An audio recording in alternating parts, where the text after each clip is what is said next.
vários dias se passaram desde o início das grandes manifestações populares que ocuparam ruas e praças de todo o país. Não há como não ouvir o que foi dito, o grito que mudou o Brasil profundamente. Temos acompanhado a expressão da consciência nacional no brado que vem de fora para dentro das nossas instituições democráticas.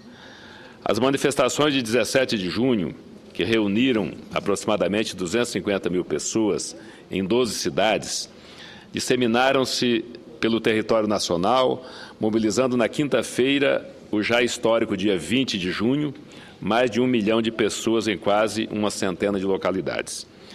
Ao final da semana, protestos foram registrados em quase 400 cidades brasileiras. Mas, graças a Deus, a nossa democracia é sólida e está resistindo com serenidade, com tranquilidade, tudo isso. Ontem ocorreram pelo país afora inúmeras manifestações, dando sequência ao movimento de contestação. O que mais se pergunta hoje é onde essa onda de protestos que é inédita no país vai parar.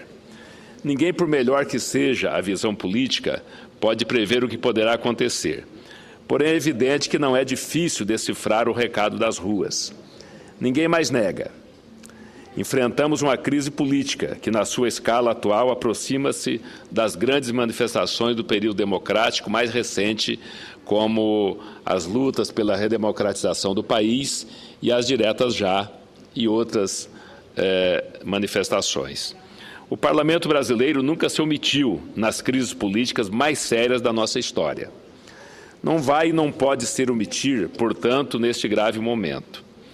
Convocadas pela voz das ruas, as duas casas do Congresso Nacional mobilizam-se com a urgência que a situação pede, para que possamos dar uma resposta à altura do que o povo brasileiro está a demandar. Ouçamos com muita atenção as sábias palavras do então ilustre senador Nabuco de Araújo, registrada nos anais desta casa. Afirmava ele, parlamentar calejado pela vivência de sérias crises, que as coisas políticas têm por principal condição a oportunidade. Em pronunciamento de 1870, no embate da negociação de leis abolicionistas, destacou: senhores, este negócio é muito grave. É a questão mais importante da sociedade brasileira e é imprudência abandoná-la ao azar. Quereis saber as consequências da inação. Hei de dizer com toda a sinceridade, com toda a força de minha convicção: o pouco serve hoje, o muito amanhã não basta. As coisas políticas têm por principal condição a oportunidade. As reformas, por poucas que sejam, valem muito na ocasião, ao depois não satisfazem, ainda que sejam amplas. Consideremos esses ensinamentos lúcidos para avaliar com a gravidade que a situação exige as propostas anunciadas em plenário ontem pelo presidente do Senado Federal, senador Renan Calheiros.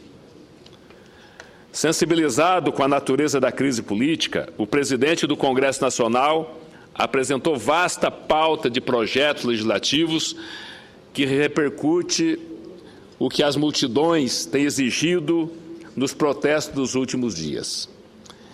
Este profundo trabalho de prospecção da vontade popular considerou proposições legislativas sobre educação, saúde, segurança e mobilidade urbana, que devem ser submetidas, em razão da gravidade da crise política, a regime de urgência.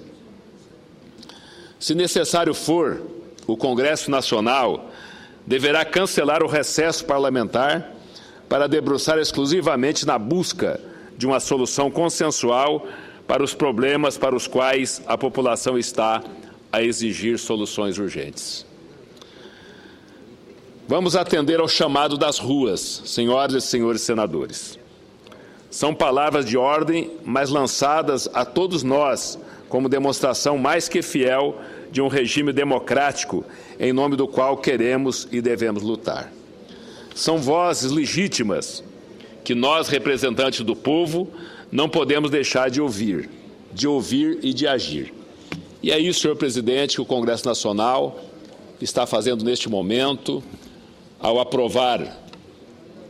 derrubar a PEC 37, ao aprovar a distribuição dos royalties do petróleo, 75% para a educação e 25% para a saúde, ao aprovar aqui no Congresso também, que transforma em crime hediondo a corrupção e também os homicídios, ao aprovar a distribuição do Fundo de Participação dos Estados, e muitos outros projetos, com certeza, nos próximos dias serão aprovados.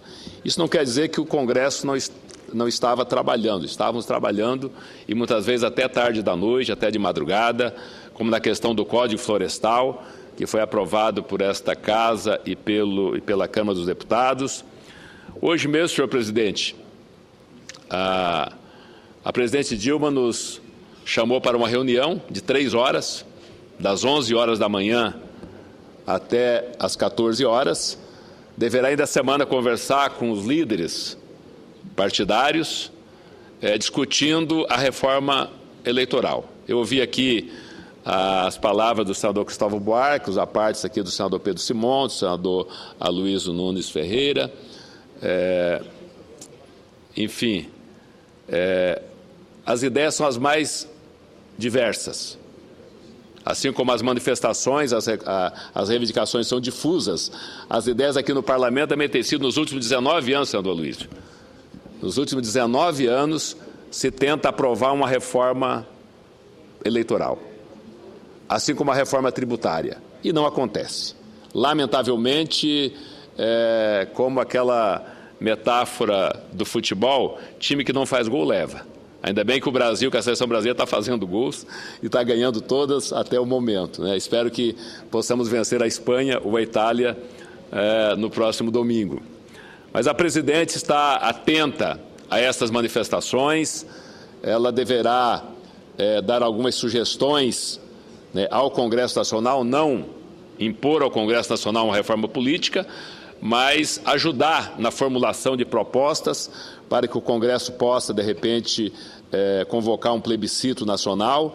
E eu vejo, senador Aloysio, senador Pedro Simão, senador Cristóvão Buarque, que o referendo era como se fosse colocar a população que está aí querendo ajudar nas propostas, nas decisões, um prato feito de aprovar ou reprovar o que o Congresso já teria aprovado. O plebiscito é diferente.